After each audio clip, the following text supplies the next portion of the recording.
Real gas.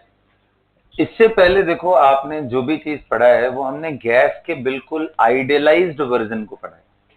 कहने का मतलब कि एज्यूम कर लेना कि फोर्स है ही नहीं गैसेस मॉलिक्यूल के बीच में, बट रियलिटी में तो हमें पता है गैसेस को भी धीरे धीरे टेम्परेचर डाउन करके हाई प्रेशर लगा करके लिक्विड बनाया जा सकता है। Gases can be the real gases, the gases which are existing in the nature can be liquefied, जबकि आइडियल गैस को आप लिक्विड कभी क्यों नहीं बना सकते, क्योंकि वहां पे फोर्स ही क्या एज्यूम किया हुआ है। रियल केस में गैसेस को कंप्रेस तो किया जा सकता है बट वॉल्यूम कभी भी जीरो नहीं लाया जा सकता है, जबकि आइडियल गैस में वॉल्यूम टेंडिंग टू जीरो भी पहुंच रहा है। एक सर्टेन लेवल के नीचे आप नहीं जा सकते रियल केस में, बट आइडियल केस में बहुत नीचे तक जा सकते हैं, क्योंकि वहां पे गैसेस को क्या एज्यूम करते हैं कि पॉइंट्स हैं, पॉइंट का कोई वॉल्यूम तो होता नहीं। तो ऐसा मान लेते हैं पॉइंट मतलब बहुत ही छोटा, ओके, बहुत ही ज्यादा छोटा। ये नहीं जो पॉइंट हम अपने बोर्ड पे बना रहे होते हैं, हमारा पॉइंट आपका पॉइंट अलग अलग हो जाएगा। हाँ, तो रियल गैसेस की कैरेक्टरिस्टिक फीचर क्या है कि इसमें अट्रैक्शन होगा, और अगर आप कंप्रेस कर रहे हो बियॉन्ड अ सर्टेन लिमिट चले गए तो रिपल्शन भी होगा। आप बहुत ज्यादा कंप्रेस कर दिए तो रिपल्शन। लिखना शुरू करो यहीं से। Real gases experience force of attraction and even the force of repulsion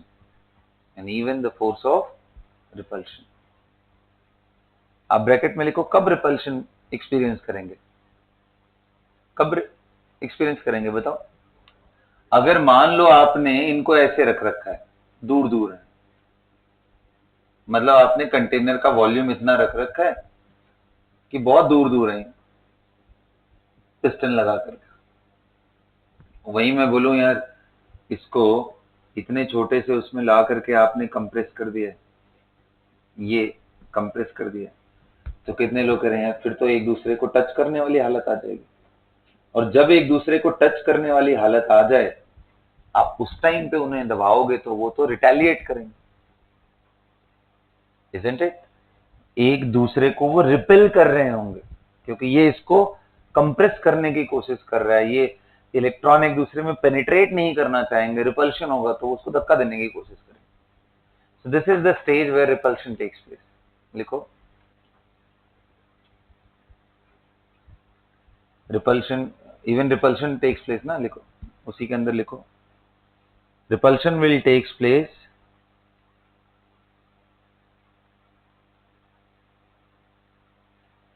once the molecule of gases are very very close, very very close।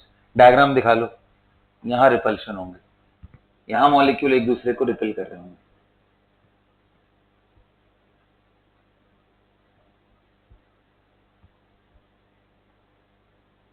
यहां एक मॉलिक्यूल दूसरे मॉलिक्यूल को धक्का दे रहा होगा, ये अट्रैक्टिव फेज। यहां एक दूसरे की तरफ फोर्स लग रहा है, ये अट्रैक्शन। ये दोनों डायग्राम बना लो, मॉलिक्यूल्स को दूर दिखा के एक दूसरे की तरफ, और यहां इतने नजदीक हो गए कि एक दूसरे को धक्का दे रहे हैं।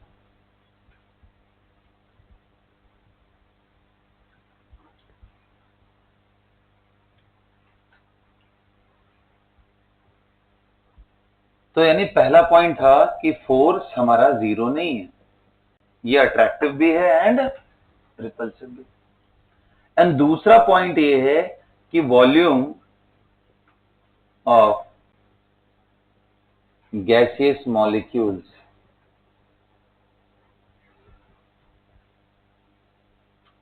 cannot be assumed to be zero, can't be assumed to be zero at high pressure, isn't it? जब आप बहुत ज्यादा प्रेशर लगा दियो तो जितना स्पेस आपके पास है और जितना मॉलिक्यूल्स का अपना स्पेस है वो दोनों कंपेरेबल हो गए। अब इनको आप नेग्लेक्ट नहीं कर सकते। जब आप low pressure high molar volume रखे हो तो उसमें मॉलिक्यूल्स बहुत दूर दूर है। उसमें पता चला कंटेनर का वॉल्यूम अगर 1 लीटर है और मॉलिक्यूल्स के वॉल्यूम 1-2 ml में है, 1 लीटर के सामने 1 ml आप नेग्लेक्ट कर सकते हो। बट आप कंप्रेस करते करते करते 5 ml तक पहुंच गए और गैसेस मॉलिक्यूल को चिपका दिया जाए, अगर वो 1 ml कवर करते हैं तो 5 and 1 are comparable. You can not neglect 1 ml in with respect to 5 ml, लेकिन आप 1 ml को 1000 ml के रेस्पेक्ट में नेग्लेक्ट कर सकते हो। तो मोलर वॉल्यूम ज्यादा हो, प्रेशर लो हो, तो आप नेग्लेक्ट कर सकते हो गैसियस मॉलिक्यूल, जो कि आइडियल केस में हम करते हैं। हम बिल्कुल नहीं मानते कि उनका कोई वॉल्यूम, रियल केस में उनको कंसिडर करना पड़ेगा। Is that clear? तीसरी चीज बेटा, जब फोर्स 0 है आइडियल के केस में तो पोटेंशियल एनर्जी भी 0, क्योंकि मॉलिक्यूल्स को इधर उधर ले जाने में कोई वर्क डन करना। लेकिन अब अगर यहाँ अट्रैक्टिव फोर्सेस है मोस्ट केसेस में, तो मॉलिक्यूल को एक जगह से दूसरे जगह यानी वॉल्यूम एक्सपैंड या कंप्रेस करने में वर्क करना पड़ेगा। एंड वर्क करोगे तो पोटेंशियल एनर्जी जनरेट होगा। मतलब पोटेंशियल एनर्जी भी नॉन जीरो होती। तो इस बारी टोटल एनर्जी, जो पहले हम सिर्फ आइडियल के केस में काइनेटिक एनर्जी लिख दे रहे थे, अब हमें लिखना पड़ेगा K plus P। Kinetic energy is a function of time, temperature, and this is a function of volume. Relative position है ना, वॉल्यूम ज्यादा करोगे तो दूर आएंगे, कम करोगे तो नजदीक आएंगे। ये टेम्परेचर का फंक्शन होगा और ये वॉल्यूम का फंक्शन होगा। कितना वॉल्यूम ज्यादा है, कितना वॉल्यूम डिपेंडेंट है ना। तो मतलब इस बारी total energy is a function of P and V both. और आइडियल के केस में क्या होता था? आइडियल के केस में, आइडियल देखो ध्यान से, आइडियल गैस के केस में फोर्स हम 0 मानते थे, volume tending to 0, potential energy 0, total energy is equal to kinetic energy. And kinetic energy निकालना हो तो हम क्या करेंगे भाई? क्या करेंगे आप सोचो। हर एक मॉलिक्यूल का अपना V1 है, किसी का V2 है, किसी का V3 है, तो कितने लोग कहेंगे this kinetic energy should be summation of half m vi का square, i is equal to 1 से लेके n तक जितने पार्टिकल है। यानी इसको सिंप्लीफाई करें तो ये आएगा 1/2m ब्रैकेट के अंदर v1 square plus v2 square plus v3 square dot dot dot vn square. ये सुनो, और आपने काइनेटिक थ्योरी ऑफ गैसेस में पढ़ा था, क्या पढ़ा था? Using KTG. क्या पढ़ा था काइनेटिक थ्योरी ऑफ गैसेस? क्या पढ़ा था बोलो? कि V R M S is equal to root over molar weight, and RMS की वैल्यू क्या होती है? Root over v1 square plus v2 square plus dot dot dot plus vn square upon n। Did you understand that? तो क्या मैं इस पूरे की वैल्यू दोनों तरफ स्क्वायर कर दूं? v आरएमएस का स्क्वायर कर दो, स्क्वायर कर दो क्या आ जाएगा? v plus dot dot dot v, दोनों तरफ स्क्वायर करके देखो। मुझे तो ये वैल्यू सब्स्टिट्यूट करनी।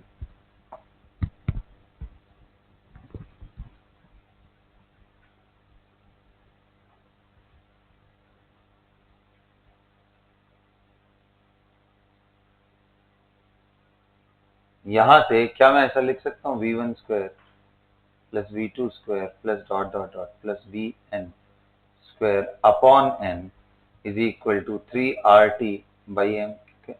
ये ऊपर चला जाएगा, कोई प्रॉब्लम क्या? v1 square plus v2 square plus vn, देखो कुछ बन के निकल के आएगा। 3RT by molar weight, molecular weight basically, into m। यहाँ पे क्या था? अब ये पूरी चीज उठा करके रखो यहाँ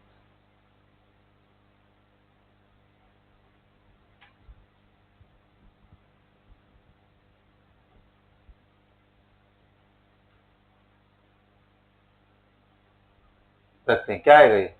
1/2। What is m? m is the mass of single molecule. एक एक पार्टिकल को मैंने लिया है ना, सभी का मास क्या है? m ना। n इंटू 3RT कितने लोग कह रहे हैं? m into n is basically the mass of the gaseous molecule जितने हमने लिए। ये किसको रिप्रेजेंट कर रहा है? वेट, टोटल वेट में लिख दूं W। और ये नीचे क्या था? Molar weight by molar weight क्या होगा?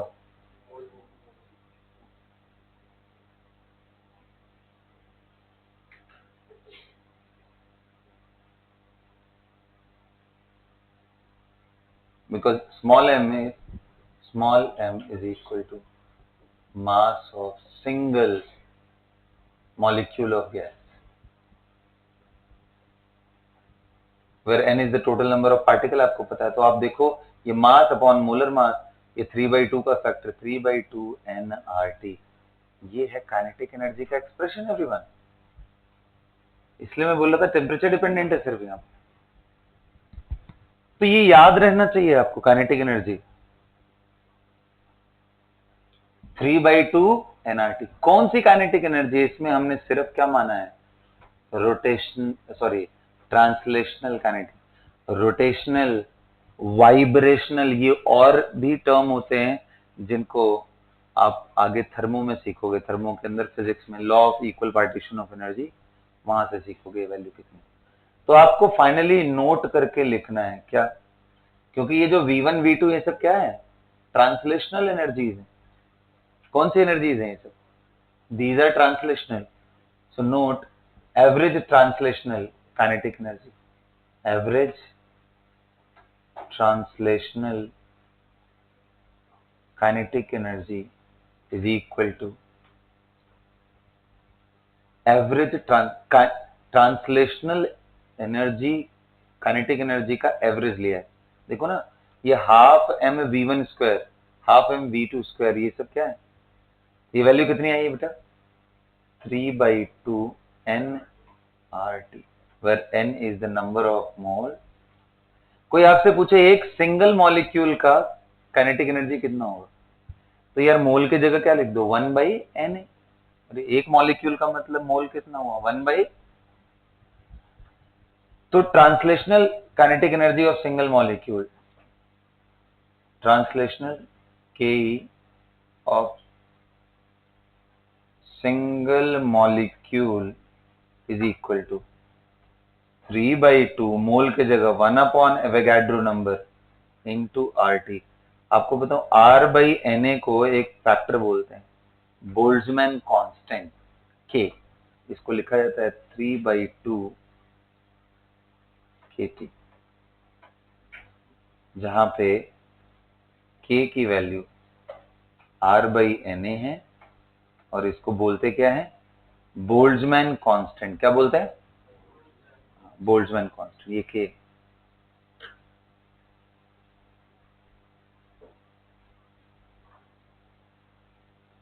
Boltzmann constant, Maxwell Boltzmann distribution देखा था ना हम लोग। सो 3/2 is KT is the average translational kinetic energy of a single molecule, where K is R upon Avogadro number, R/n।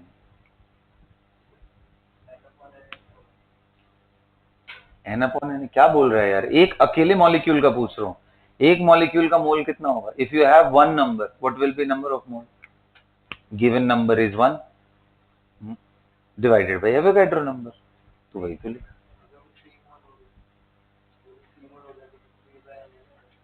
तो 3 मोल हो तब ना, मैं तो 1 पार्टिकल की बात कर रहा था, सिर्फ एक सिंगल पार्टिकल की बात कर रहा हूँ। अगर एक गैसियस पार्टिकल है तो उसका एनर्जी कितना होगा? एवरेज की वैल्यू, एवरेज वैल्यू की बात करें 3/2 KT। n मोल है तो कोई प्रॉब्लम ही नहीं है, 3/2 nRT। आप इंटरेस्टिंग चीज देख रहे हो, अगर मोल सेम है पार्टिकल्स का तो ये काइनेटिक एनर्जी सिर्फ और सिर्फ किस पे डिपेंड कर रहा है? टेम्परेचर, और किसी चीज पे ही नहीं। बोलो,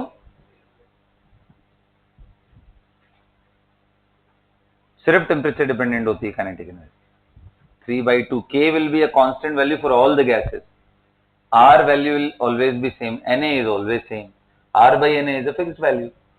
So 3/2 kT का मतलब क्या? सिर्फ टेम्परेचर डिपेंडेंट है काइनेटिक एनर्जी। और यहां पे किससे डिपेंडेंट है बेटा? यहां पे किस पे डिपेंडेंट है? रियल गैसेस में इट डिपेंड्स ऑन बोथ। किन दोनों पे? Temperature and volume. The total energy depends on both. ये फर्क है, फंडामेंटली ये फर्क है। Got it? सभी को समझ में आया? सो बिहेवियर वाइज क्या डिफरेंस है वो क्लियर हो गया सभी? यहां तक अच्छे से नोट कर लो, फिर मैं आपको कुछ रियल गैस इक्वेशन लिखवाता हूं, क्योंकि आइडियल तो आपने पढ़ लिया है, पीवी इज इक्वल टू। तो अब रियल का कंपैरिजन करेंगे हम लोग। नोटेड? यहां तक मिटा दो, नोट कर लो, नोट कर लो तो देखो।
मिटाओ।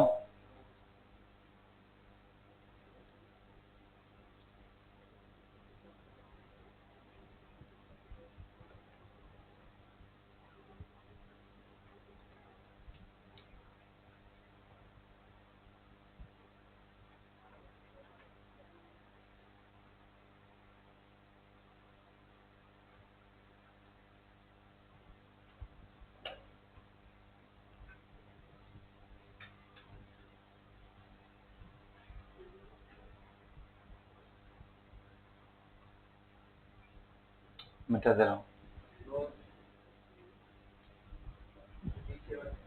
चलो ठीक है, कोई नहीं, कर लो नोट। अच्छा जी, तो अब क्वेश्चन ये आएगा आपके दिमाग में कि सर अगर इतनी सारी प्रॉब्लम्स हैं तो क्या कोई इक्वेशन है PV is equal to NRT जैसा? आइडियल गैस में तो हमारे पास बड़ा सिंपल सा था। The answer is there is no single equation which can describe the all behaviors of real gases। कोई ऐसा इक्वेशन नहीं है जो पूरे सारे रेंज ऑफ टेम्परेचर के लिए, सारे रेंज ऑफ प्रेशर के लिए क्या डिफाइन कर पाए? Behaviour of. नोट करके लिखो ये बात, very very important. Note, there is no single equation for real gas, there is no single equation for real gas which can describe the behavior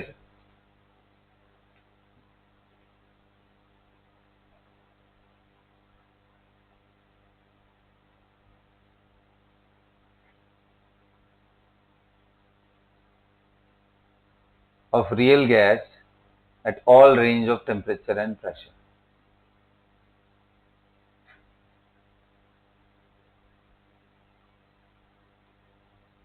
ठीक है, तो कुछ अटेम्प्ट्स अलग अलग साइंटिस्ट ने ट्राई किया इसके बिहेवियर को समझाने के लिए। Of course that will not be valid for the whole range, but at least एक आइडिया तो लगे। अभी तो बिल्कुल भी हम लोग ब्लैंक है। तो उनमें जो पहला नाम आता है वो है van der gas equation. Okay, लिखो, हेडिंग डालो। और कौन सा है? Virial gas equation. तो दो इक्वेशन है जिनमें वॉन्डरवॉल का पार्ट ज्यादा है, तो हेडिंग डालो वॉन्डर, VAN की WAN, VAN होता है, वॉन्डर बोला ना, वॉन्डरवॉल।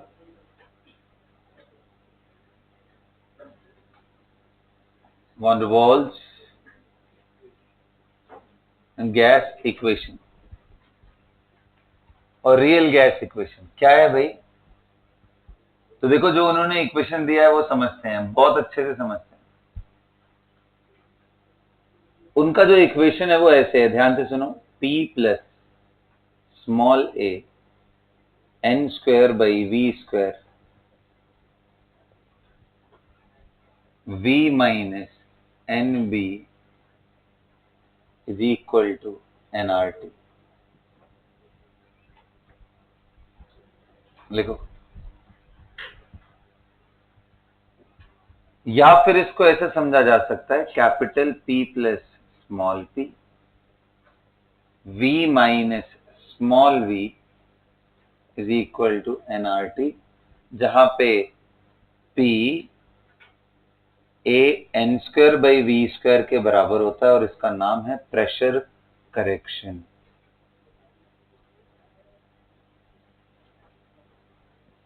क्योंकि जो आइडियल गैस इक्वेशन था, अगर आप ध्यान दो, तो वो सिर्फ PV is equal to nRT। तो इधर प्रेशर में जो भी एक्स्ट्रा ऐड किया गया वो प्रेशर करेक्शन, वॉल्यूम में जो एक्स्ट्रा ऐड या रिमूव किया गया वो क्या है? Volume correction. स्मॉल v की वैल्यू NB होती है और ये क्या है? Volume correction.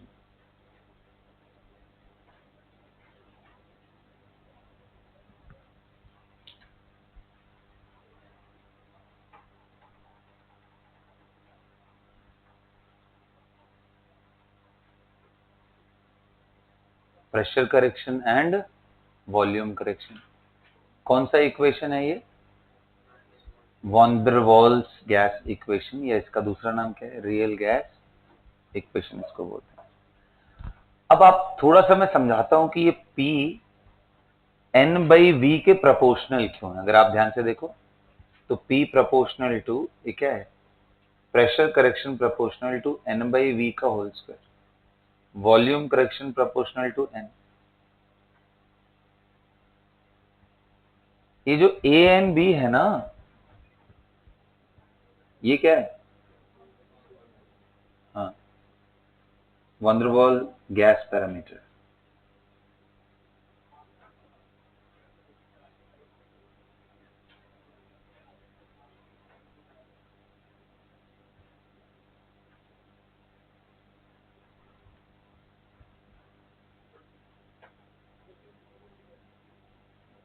अच्छा, इंटरेस्टिंग चीज पता है, these constants are not constant for all the gases।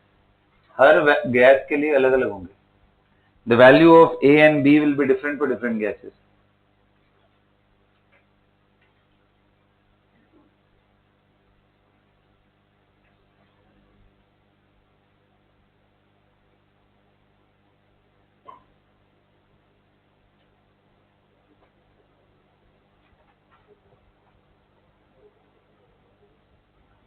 अब आप समझो कि ये आया कहां से ना करेक्शन। तो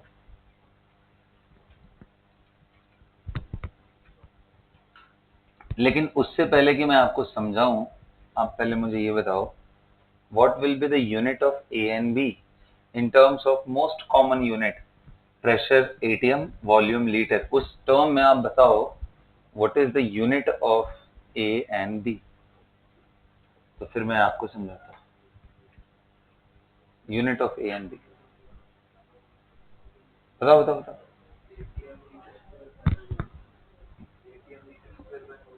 आप देखो ना, ये क्या है? P plus this. तो किसी फिजिकल क्वांटिटी में दूसरे फिजिकल क्वांटिटी को ऐड तभी कर सकते हो जब दोनों का यूनिट। तो क्या यहां से हम बोल सकते हैं unit of a into n square by v square is equal to unit of pressure. ये कितना है, एटीएम। ये ए इंटू एन का mole square upon litre square. यहां से क्या आ गया, unit of a is equal to ATM litre square per mole पे पावर -2 है, ध्यान देना है, मोल पे पावर -2। क्या सबको समझ में आ गया? ऐसे ही जल्दी बी का बता दो, बी का बताओ।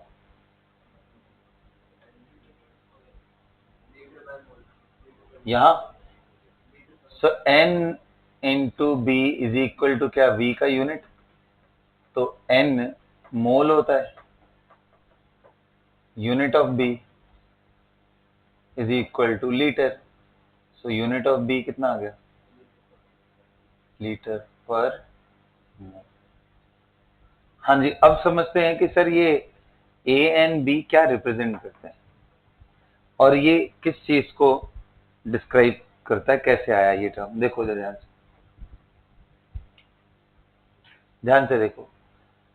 तो जो आइडियल गैस है, मैंने बताया था बेटा कि वहां पे अगर मान लो ये पूरा एक कंटेनर है, तो कितने लोग कह रहे हैं गैसेस इंडिपेंडेंटली जाते हैं, टकराते हैं, एंड फिर वो चेंज इन मोमेंटम कॉज करते हैं। Per unit time is force, per unit area becomes pressure. Average pressure हम देखने की कोशिश। लेकिन जब मॉलिक्यूल्स में अट्रैक्शन होने लग जाएगा, तो कितने लोग कह रहे हैं सारे मॉलिक्यूल्स इसको खींचेंगे पीछे, फोर्स, स्मॉल स्मॉल फोर्सेस, सब खींच रहे होंगे। और जब सब खींच रहे होंगे तो इसका जो इम्पैक्ट ऑफ कोलिजन है वो कम हो जाएगा। क्योंकि सोचो आप 30 मीटर पर सेकंड से भाग रहे हो और पीछे कोई रस्से लगा के आपको खींच रहा हो, तो आपकी स्पीड धीरे धीरे कम होती जाएगी। शिवांश आके खींच दे तो आप रुक ही जाओगे। ऐसे नॉर्मल अगर लोग, मान लो मैं पकड़ रहा हूँ या तरनप्रीत पकड़ रहा है, तरनजोत पकड़ रहे, तो आप खींचते चले जाओगे, खींचते चले जाओगे आप लोग, है ना। स्पीड तो कम होगा ना, स्पीड कम होगा तो जिस जगह पे आप टक्कर मारने जा रहे हो उसका इम्पैक्ट भी कम हो जाएगा। तो प्रेशर रिड्यूस हो जाएगा। ओके सर, प्रेशर रिड्यूस हो जाएगा, क्या यहाँ दिख रहा है प्रेशर रिड्यूस हो रहा है ना। देखना, अगर मान लीजिए 0 होता और ये सारा कैलकुलेशन करते, तो NRT by V minus NB का एक वैल्यू आता। लेकिन अगर ये कुछ भी आ रहा है, फॉर एग्जाम्पल ये 0.1 एटमॉस्फेयर भी आ गया, क्योंकि इसका यूनिट भी वही है, तो जो भी वैल्यू आपने राइट साइड में निकाला उसमें से -0.1 करोगे तो पी आ जाएगा। Where here P is the pressure of real gas, तो माइनस करना पड़ रहा है ना। तो यहां ऐड करने का मतलब एक्चुअल में राइट साइड में जाओगे तो प्रेशर करेक्शन होना भी चाहिए, कम होना भी चाहिए प्रेशर। नेचुरली समझ में आ रहा है ना कम। अच्छा ये भी समझ में आ रहा है ना, जितने ज्यादा मॉलिक्यूल्स होंगे उतने ज्यादा लोग खींचेंगे उसको, तो मोल के प्रोपोर्शनल आना चाहिए, मोल पर यूनिट वॉल्यूम के प्रोपोर्शनल आना चाहिए। तो एन बाई वी का फैक्टर तो ध्यान में रहेगा, ये मैंने रिलेट करने के लिए बताया। Got it. अब एक बात बताओ, मान लो दो तरह के मैंने गैसियस मॉलिक्यूल ले लिए, एक मीथेन ले लिया कंटेनर में एंड उसका भी एन बाई वी वैल्यू, और एक में मैंने अमोनिया ले रखा है उसका एन बाई वी वैल्यू, दोनों सेम कर दिया। अब बताओ प्रेशर करेक्शन किसमें ज्यादा होगा, अमोनिया वाले डब्बे में या मीथेन वाले डब्बे में। प्रेशर करेक्शन मतलब जिसमें ज्यादा अट्रैक्शन उसमें ज्यादा करेक्शन। बिल्कुल सही आंसर, अमोनिया वाले बॉक्स के अंदर होगा। क्यों, hydrogen bonding is the right answer. लगाओगे दिमाग, कहां से यूज किया मैंने ये बात, केमिकल। ठीक है, उसकी हर एक चीज इंपॉर्टेंट है, कहीं ना कहीं यूज होने वाली है।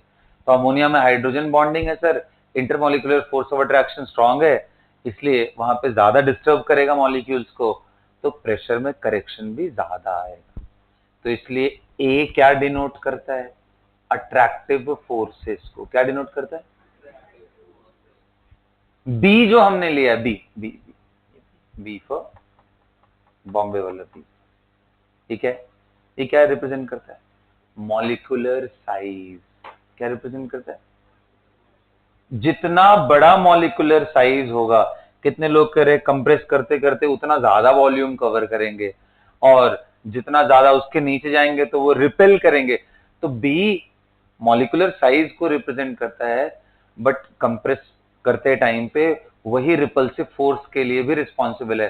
तो बी को रिपल्सिव फोर्स के नजरिए से भी आप देख सकते हो, मॉलिक्यूलर साइज के नजरिए से भी देख सकते हो। लिखो,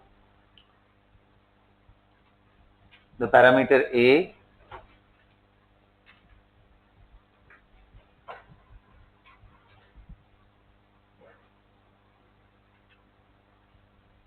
represents intermolecular force of attraction among the gaseous molecules.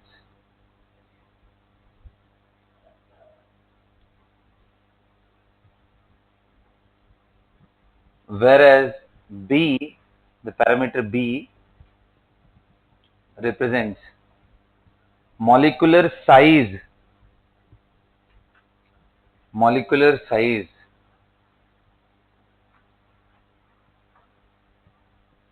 or the force of repulsion among the gaseous molecules.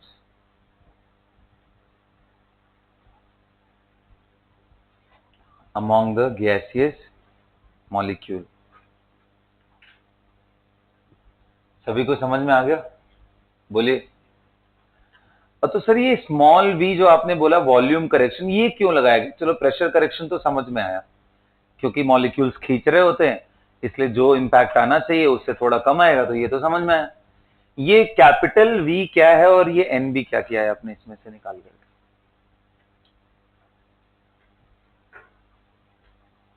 तो capital V is the volume of the container, जिस डब्बे में उसको लिया गया है। कोई और सॉलिड एंड कुछ नहीं लिया गया, ओपन स्पेस जितना है कंटेनर के अंदर, डब्बे के अंदर जितना ओपन स्पेस है वो है वॉल्यूम। सो उसमें से NB घटा क्यों रहे हैं? NB रिमूव क्यों कर रहे हैं? मॉलिक्यूल्स के वॉल्यूम को हटाना पड़ेगा, क्योंकि सोचो अगर मॉलिक्यूल्स खुद के जगह को ऑक्युपाई करने लग गए तो इनके वॉल्यूम्स को हटाना पड़ेगा ना। उतना ही पोर्शन बचा हुआ ये सारे मॉलिक्यूल्स घूम सकते हैं ना। अपने जो स्पेस है, जो उतना उन्होंने ऑक्युपाई किया, उतना तो हटाना पड़ेगा। It is just like a question we did for ideal gas, ध्यान आ रहा है? मार्बल्स वाला। तो मार्बल्स, तो यहाँ पे हर मॉलिक्यूल एक छोटा छोटा क्या है? मार्बल की तरह। तो यहाँ पे स्मॉल v वो पूरे गैसियस मॉलिक्यूल के स्पेस को बताने की कोशिश कर रहा है, जितने में उसको फ्रीडम ऑफ मूवमेंट नहीं है।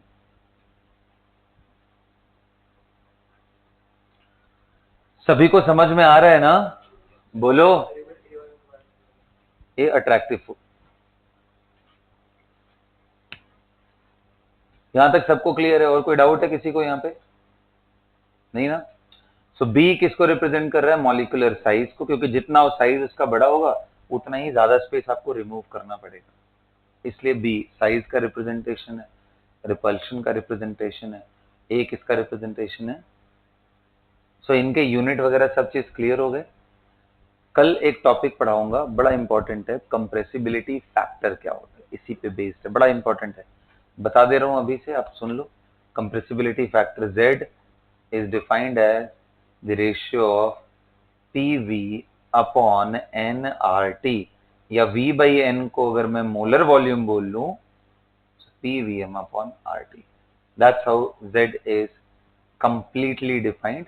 कल इसके बारे में और अच्छी चीजें मैं बताऊंगा, आज तो सिर्फ ऊपर ऊपर से डिस्कस किया। कंप्रेसिबिलिटी फैक्टर ये हमें चेक करना है, रियल गैस वर्स कितने लोग, आइडियल गैस में तो वैल्यू 1 होगी, क्योंकि आइडियल के लिए पीवी अपॉन एनआरटी का वैल्यू क्या है? क्योंकि पीवी इज इक्वल टू क्या होता है? So compressibility factor for ideal gas is 1, always 1, all temperature pressure पे 1। रियल गैस में हम लोग देखेंगे हाई प्रेशर पे क्या होगा, लो प्रेशर पे क्या होगा। इससे कंप्रेसिबिलिटी का ग्राफ बनाने की कोशिश करेंगे और फिर समझेंगे लिक्विफिकेशन क्या है, एंड्रयूज आइसोथर्म क्या होता है वो पढ़ेंगे कल हम लोग, बड़ा इंपॉर्टेंट है वो। एंड इसी के साथ ये चैप्टर खत्म हो जाएगा। So that's all for the class, see you tomorrow.